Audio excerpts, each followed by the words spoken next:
So now that the EU has added the US to their restricted list, how has that actually played out across the countries and what have all of the European countries decided to do? I wanted to cover this topic in a little more detail. I created another video about that a few days ago, but I wanted to create another video where I could discuss what the ramifications are of what the EU has said about the US. So what is the real reality of the situation? Can I still travel to Europe? Yes or no? And I found this article here, which I will link below, which talks about which countries are following the EU's guidance, but what exactly does that mean? Because it's not quite as restrictive as you may think it is. And so if you come down here, for instance, to Italy, which is a top destination for Americans to travel this year, the thing is they have followed the guidance of the EU, but what this means is all they did is add testing. So if you're vaccinated, you do need a test now 72 hours prior before entry, and you also have to fill out a digital passenger locator form.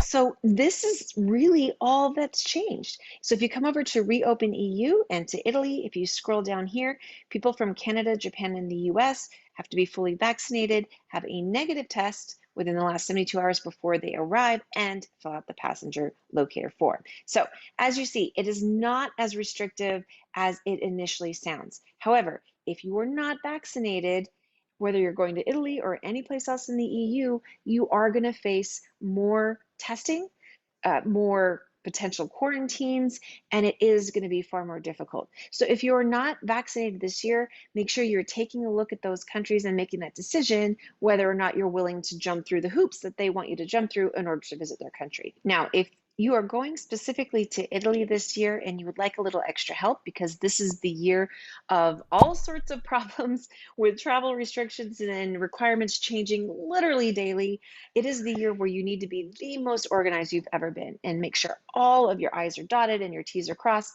so you don't miss anything and then be rejected at the border or worse, get stranded and not be able to return home. So to help you with that, we've created these resources here. These are actual books that are planners, guides, and journals that also have travel restrictions entered into it. We've created one specifically for Italy, but if you're traveling to any of these other countries or just want a general travel guide, we have that as well. But these will help you to plan your vacation and make sure that you have everything accounted for and that you are more organized this year so you have a much less stressful travel experience when you travel this year.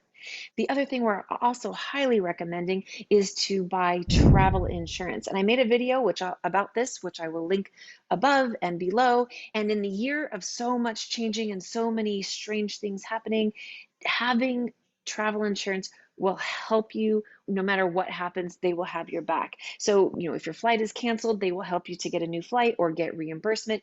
If you get sick, if you get COVID and need help with hospitalizations or quarantines or getting repatriated, travel insurance is what's going to be necessary to help get you out of that jam without an incredibly high hospital bill. So we definitely recommend that as well. We have an entire article about that on our blog, which I've linked below if you'd like to read more about that.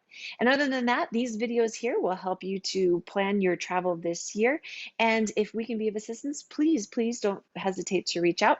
Other than that, we will see you on the next video. Thanks so much for stopping by. Take care. Bye-bye.